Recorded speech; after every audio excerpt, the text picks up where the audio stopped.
Hey everybody, I'm the Bat Otter, and I'm out of Berserk to review. So the library hasn't gotten the newest edition, and there are only two deluxe editions left, really, 12 and 13, until it catches up to where it is now. So my channel is gonna die. I think that's the verdict that we're coming to. But a subscriber told me to review One Punch Man, so library had it, picked it up. I've seen some episodes of the anime here and there, and generally I enjoyed it, but I only enjoyed Saitama, not any of the other characters. I know that it's supposed to be almost a parody, a bit satirical, making fun of other anime and manga tropes and everything. And they didn't have number one, so I started at number two. I didn't really care. And it's, to be quite honest, I didn't think I would care for it that much because I'm not a big anime manga fan. But to be honest, I did enjoy it. I think the artwork is the generic anime style, which is honestly boring to me. It doesn't interest me that much. But there were some really cool shots, and the way that he breaks up the panels and executes some jokes to mess up the tropes, like at the very beginning, this guy says, "Oh, they have to fight through 8 layers of my tall building, and that will surely tire them out until they get to the very top." They track the guy down, they get to his building, and Genos just blows the thing sky high. Now, the first thing I want to mention is the artwork is much better than I thought it would be. I didn't think it would be bad, but like I said, generic anime stuff. But what I tend to forget is generic anime stuff has very vivid and what's the word for it? Dynamic artwork and dynamic poses, dynamic everything. Everything is so dynamic. I especially like this panel here where Genos gets into the room to confront this big guy after being absolutely pummeled by him. Turned into modern art. There are a lot of jokes here and there, and I will admit, I chuckled throughout reading it. I did enjoy the reading experience, and seeing really cool effects like this, where he leaps and he's so fast that you see each jump as these motion lines, a motion blur, as he's coming into him. And what I do find interesting about the art style of this manga, compared to other manga, is I believe it was started as a webcomic digitally, and what I noticed is the gray tones that manga are very much known for are just that. They are gray tones. They're not screen tones. They're not the little dots. So the style that the artist takes and the approach that he takes to illustrating the manga reminds me a lot of ink wash, the traditional way of doing gray tones. I like the stills where it's a really quick flash of time and a really quick thought going on. He gives him the punch barrage, and he gets whacked up. He gets thrown off of him. I liked him beating up Genos, and Genos just coming back for more and more and more. It offered a lot of really cool special effects. Saitama obviously goes up against this guy, and the guy is clearly no match. Is scared of him. Saitama mocks him, saying, "What? I just did 100 push-ups, 100 squats, and a 10-kilometer run every day." And of course, he absolutely bodies him because it's bargain day at the supermarket. It's fun humor. It's nothing. It makes fun of the tropes. This guy, he's really mad. He doesn't want to get a job. He thinks everything should be for free. So he's gonna go after all these fat cat capitalists. Because really he doesn't want to get a job. You get Moomin Rider that just gets pummeled very comedically. Saitama is waking up. He's hearing the news that this guy's going on a terrorist rampage. And he's like, whatever. Who cares? But then it turns out he's bald. And he's like, what? So the motivations are funny. The satire, the commentary. Would you even call it that? I don't even want to use that word.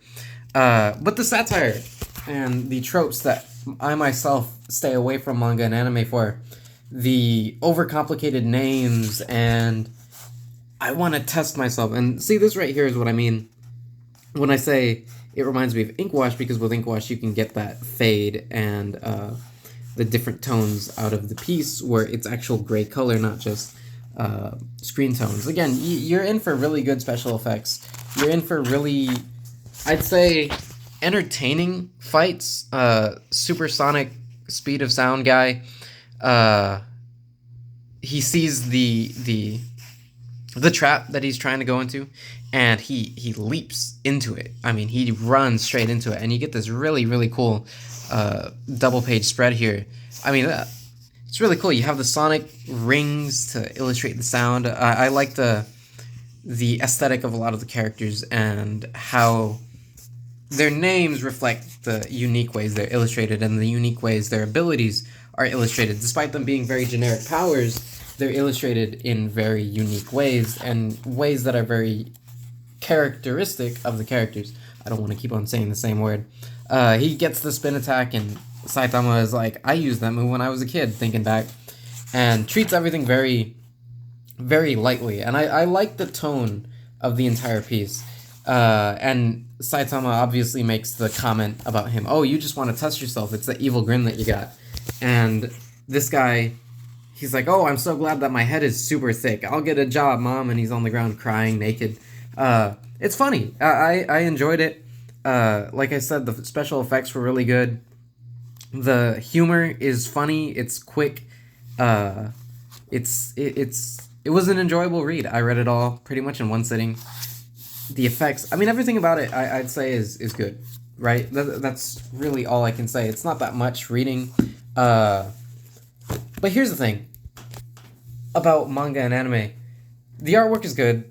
The story is funny. I know where it's going, kind of, where the monsters and heroes keep on getting better and there becomes a lot more characters. And the characters are all funny, they're all entertaining, they all look cool. But reading it, I've never actually sat down and read what most people consider a generic average manga or sat down and watched an anime before of this nature. I only really got into JoJo, Evangelion. How do you say it again? I don't remember. And Berserk, which are very far from your average, I'd say. And I really enjoy those. I enjoy the fights in JoJo. I enjoy the fights in Berserk. The storytelling in Eva was phenomenal. It was really messed up, and I enjoy that sort of thing. But sitting here reading it and having fun looking at the artwork and the story, not the story, but the fights, I realized why I don't really like anime and manga, generally speaking. It's because the fights here were fun. They were very well illustrated, but they were just that. They were fun, entertaining fights that you sit down, you read them for a few minutes, and you're like, oh, you get a good laugh out of them, and you go about your day. And to me, that's not my cup of tea, right? I like, in Berserk, you might think, oh, well, those are really big, bombastic fights. Yeah, but it's also this very intricate, overarching storytelling that you get more going back to it. If I were to read One Punch Man, and I'm just presuming this, all the way through to the very end, and I were to come back and read this one, I wouldn't get anything more reading this one after having read the rest of them. Whereas with Berserk, read the first volume, read up to the Eclipse, went back to the first volume, and I caught a bunch of other things. I was like, oh, that's from that, and that's from this, and that's from that.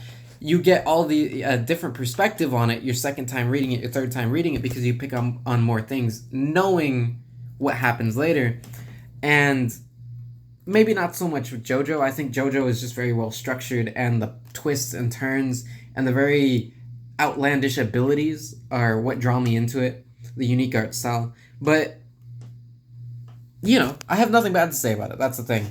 I would probably like to study the artwork more, because I need to work on getting that dynamic style into my own work. But aside from that, that's really all I can say about this manga.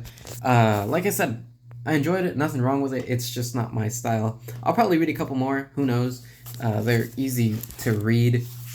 I'm not totally sure where the series goes, but it was enjoyable. I'd say if you like anime, you like manga, go pick it up. These things are only $10, by the way. I think it's a pretty good price for a book this size. The size is good. There's not a lot of, if you guys saw some of the spreads that I showed, there's not a lot of lost in the gutters here. You don't get a lot of artwork. There's not a lot of interference there.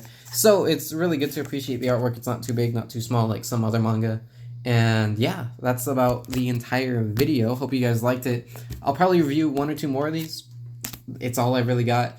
And that's about it. I'll see you guys in the next video. Be sure to follow me on Instagram, Twitter.